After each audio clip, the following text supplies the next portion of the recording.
Welcome back to part 2 on finding things in an array. In the last one, we learned about index of and find index. We learned that index of always uses triple equals, which means that it's not a great fit for arrays of objects, which we want to be able to model real-world things. So we switched over to find index, which allows us to specify our own way to compare two things. In this case, we're looking at the titles. In this video, we're going to break this out into a more real-world example by creating a function that works with our notes, and we're going to explore another method, and we'll wrap things up with a challenge where you're going to need to add a few functions for the to-do application, as well as convert the array to an array of objects, adding in more properties. Let's go ahead and start with the beginning now. So what I want to do is remove all of the code right here since we no longer need it. If you want to remember it, don't worry, it's still available in the previous lecture zips, and I also talk about it in the PDF guide for the course. Right here, what we're going to do is create a new function, const find note, and I am going to set this equal to, and what we're going to do is define a new function, and it's going to take in two arguments. It's going to take the notes you're searching through, and it's going to take the note title that you're looking for. So note title, for example. Now we're going to set up find note to return the actual note object if we find one, and we'll return undefined otherwise. So we're not going to return the index, not particularly useful in the end of the day. What we want to do is return the actual note object so we can do something meaningful with it. In this case, dump it to the terminal. Later in the course, show it in the web browser. So down below, if we were to call find note, it would work a little bit like this. We would maybe store the return value, the note that we found, and we would call find note, passing in something like the notes we're searching for. Currently, we have that in the notes array, and the text we're looking for. So we could say find a note where the title is office modification, where capitalization is indeed important, but once again, that's something we could adjust for later. Then down below, we would console.log the note just like this. And there we go. We would be able to see the note if it was found, or we would see undefined otherwise.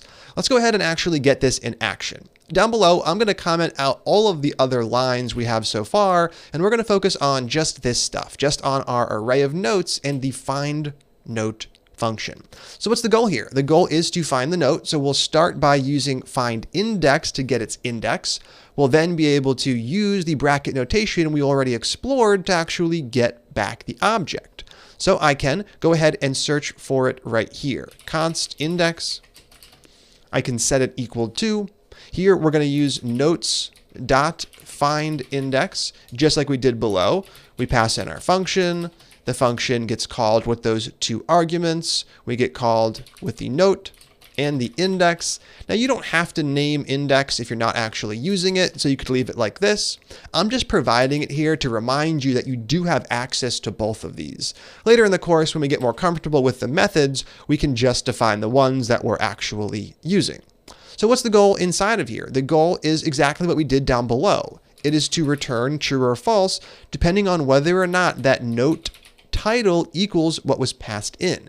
In this case, what was passed in below was a static string, so nothing was really passed in, making this code not particularly reusable. Up above, though, we're defining a function that can be called as many times as we like. So what we're going to do is take that second argument, which is a string, and use that in our comparison equality operator. So right here, triple equals note title. Let's take a quick moment to break down what we have so far. So we call find note, we pass in the array to search and the search text we're looking for. So we can forget everything else. We can focus on just this function, knowing we have an array and some text. Inside of this function, we use find index on the array in an attempt to find the note whose title matches note title. How do we do that? Well, in the function for find index, that's what we specify. We check if note title equals the note title that was passed in. If it does, we're going to return true, meaning that is the match. If it doesn't, we're going to return false. Now we go through the entire array. If at any point in that search process we find a match, we store the index in the index variable. If we get to the end and we don't find a match, we store -1. That means at this point, we have access to that number up above. It's either -1 for no match, or it is the actual index. Now we can focus on what we actually return from find note, because remember, this return statement is related to this function, not to the find note function. What are we trying to return? The note. So we're going to access that notes array. We're going to use bracket notation to get the note by index. For example, in the past, we typed in a number. In this case, we're still using a number, but it's not a number we type right in line. It's a number that comes from a variable. So I reference the index variable up above. If index is 0, we'll get the first one back, obviously going all the way up to whatever the array length is. If it's -1, we'll get undefined back, and that is exactly what we're hoping for if we don't have a match. Let's go ahead and save notes and see what happens. I'm going to save the file and rerun things from the terminal, node notes.js, and when I do, I get my note showing up. I get office modification. It was indeed a match. Now this is great because we can really customize how we search for things, but we could even take things a step further. Right now, what we have using triple equals is a case-sensitive search. So I have uppercase O and uppercase O. If I were to search for office with a lowercase o, I would no longer have a match. Over here, what do I get? I get undefined coming back. Well, we can actually go ahead and modify what qualifies as a match. To do that, we have two strings. How do we fix this problem? We just convert them both to either all uppercase or all lowercase, taking the case out of the equation altogether. I'm going to go ahead and use to lowercase. So to lowercase right here on this string, that's title, and the same thing over here, to lowercase. So we convert both of them to lowercase, then we check if those are equal. That's going to create a case-insensitive search, where this would be considered a match since we convert all of the characters to lowercase before comparing them. If we rerun the program, we now have our program working as we wanted to. We have our case-insensitive search, and once again, we're getting office modification showing up. So being able to customize what qualifies as a match goes a long way towards creating a real-world application that's not going to frustrate and piss off your users. Just one more method I want to explore, and then it's challenge time. So in this case, we're using findIndex to find the index, and then we're directly grabbing that item out of the array.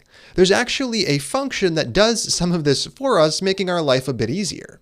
In the documentation, the one we're looking for is just called find. Find pretty much functions exactly as we set up the find note method. We specify our search criteria by passing in a function, and when we find it, we get that item back as opposed to getting its index back. Let's go ahead and see how this would change things in our program. Now I am going to leave this function completely intact. What I'm going to do is take it, copy it, duplicate it down below, and then comment that version out, and up above we'll work on a modified version.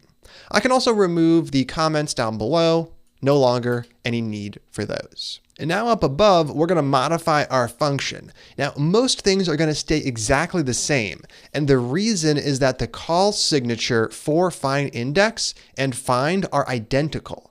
So we can literally just swap out the method name. We still get this function called, we still get the note, the individual item, and the index, which means that down below, all of our code still references things that actually exist. Now find, once again, it goes through your array from beginning to end. Once your function returns true, it stops, just like findIndex. Although it doesn't return the index of the match, it returns the match itself, which means that what we get here is not index, it would be more appropriately called note. We could then return note down below to wrap up our alternative version. Now it's important to note that while find does return the object, it will return undefined if no match is found, much like findIndex returned -1 if no match was found. So if you're looking for the item directly, find is a great choice. If you're looking for the index to do something like remove it by its index, then findIndex is a great choice. Both of them are super similar. The only difference is what you get back from the method. Now we can simplify this further. We create a variable, and then the only thing we ever do with it is return it. We could just add the return right here. So I remove the const, the variable name, and the equal sign, and I directly return whatever comes back from our find method call.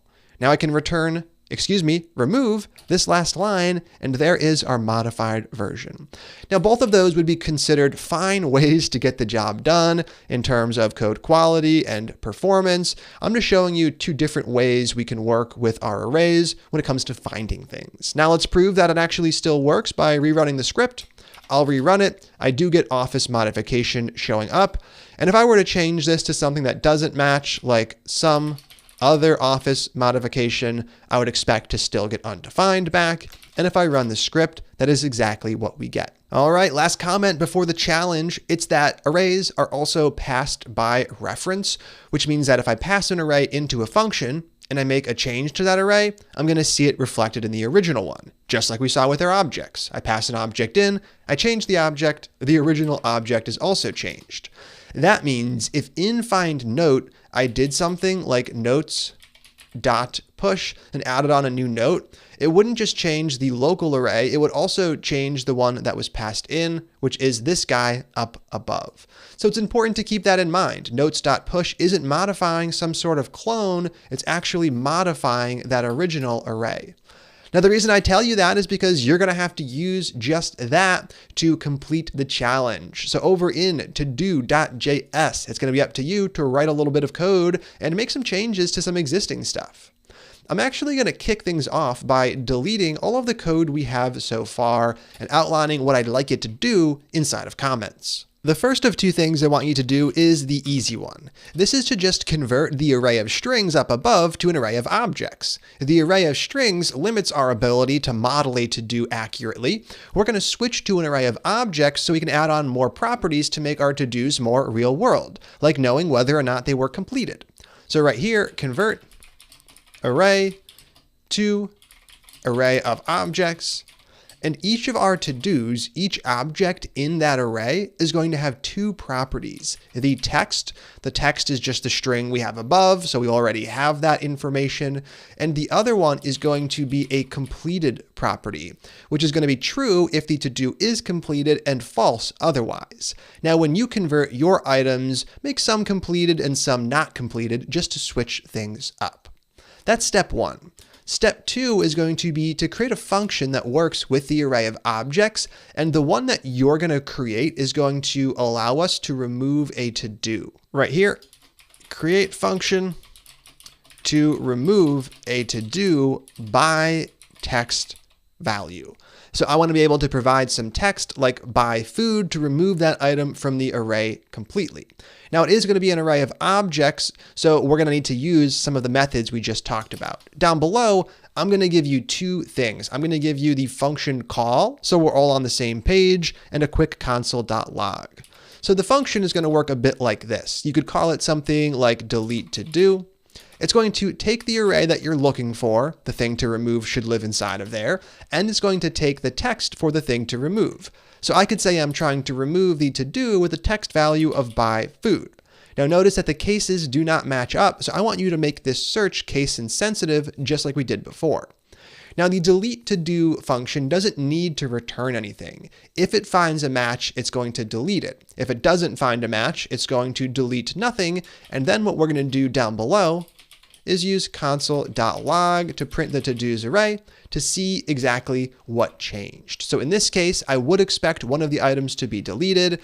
If I had it on some extra characters, I would expect the to-dos array to remain unchanged since delete to do wouldn't find a match. Now, when it comes to the contents of that function itself, you're going to have to use the techniques we just learned about. How do we delete a to-do? Well, we talked about how to delete an item from an array based off of its index, which means that you need to find the index of the item. If it is found, if it's 0 or greater, you want to use the other method we explored to actually delete the item. If it's not found, you don't have to do much of anything. Now, I'm not telling you what the specific methods are because I want you to start remembering this stuff, or at least refer back to previous code and videos. If you have to refer back to those, that's perfectly fine. In the real world, people use resources every single day to actually develop at their job. When I'm creating courses or working on client projects, you better believe I'm on Stack Overflow and MDN, either remembering how something works because I haven't used it in a while, or learning something for the very first time. So take some time to knock this one out. In the end of the day, make sure it does work. Make sure the delete to do function deletes something if it exists and doesn't change the array if it doesn't exist. Pause the video, knock this one out, test your work. When you're done, come back and click play. All right, how'd that go? Let's kick things off by converting our array. I'm going to do that right here. Const todos equals an array of objects. Each object has two properties, text and completed. I'm going to move a little fast through this array creation process since you should already have it in place and it's pretty boring. So what I'm going to do is take this template of a to-do and copy it 4 more times. So right here, comma, space, paste it, and then I'll comma, space, paste for a total of 5 elements. Now in this case, we're getting some strange formatting. We'll talk about how to properly format documents in a little bit using Visual Studio Code. For now, I'm just going to highlight all of these lines and use Shift-Tab to de-indent them. Now we can actually fill things out. So the first one is order cat food. I have done that, so I'll leave that at true.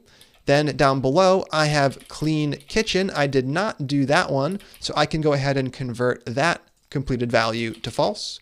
Next up on the list, we have buy food. I went to the grocery store yesterday, so I'll leave that at true. Next after that, we have do work. I'm doing work right now, so clearly I'm not done. We'll switch that to false. And the last one is to exercise, which I have done. Excellent. So you should have created an array something like this, and once you have the array of objects, we can delete the array of strings. No need for that anymore. The next thing you needed to do was create that delete to do function. Now these challenges, as you can see, are going to start getting harder and harder, requiring you to put the pieces of the puzzle together. I'm going to be less explicit with how to solve a problem, and I'm going to be more general, telling you exactly what it should do, but not how it should do it. So let's go ahead and look at one way we could have gotten this done. We'll start by creating our function const delete to do, and we'll set it up as a function with the correct arguments. The first one being the to-dos to look through, and the second one being the text of the to-do to delete. You could have called that something like to-do text, and then we'll open and close those curly braces.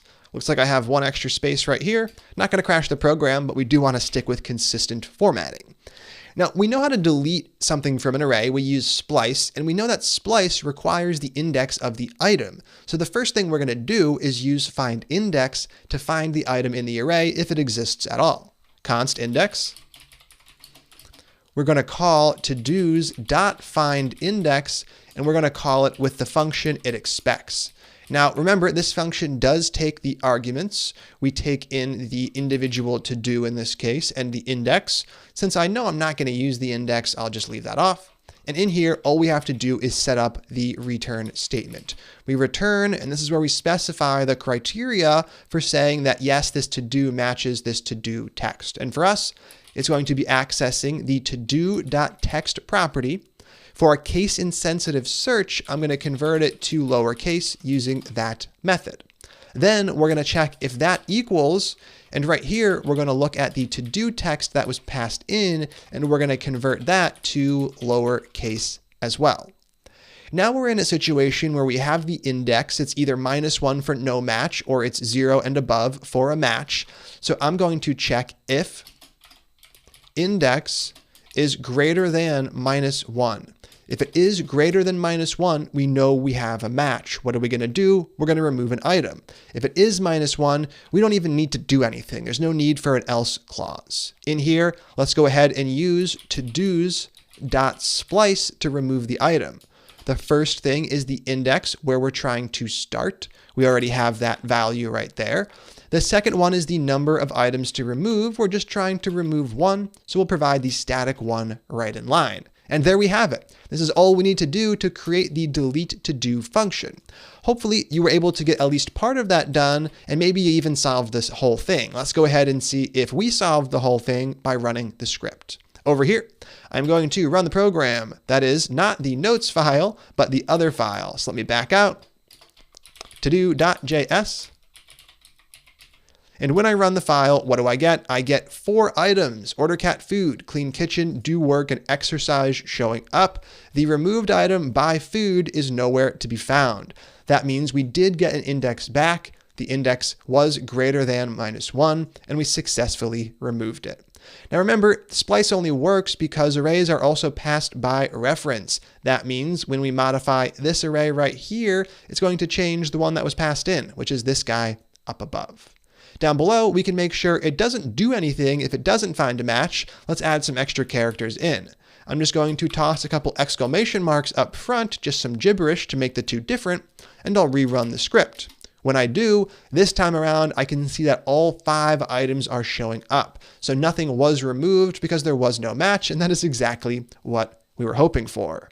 All right, that is it for this video. We have our delete to do function in place. I have plenty more to say about arrays because they are so critical to structuring our application data. So we're going to continue talking about them in the next video by figuring out how we can filter our arrays. For example, what if we just want to get a list of the to-dos that have yet to be completed?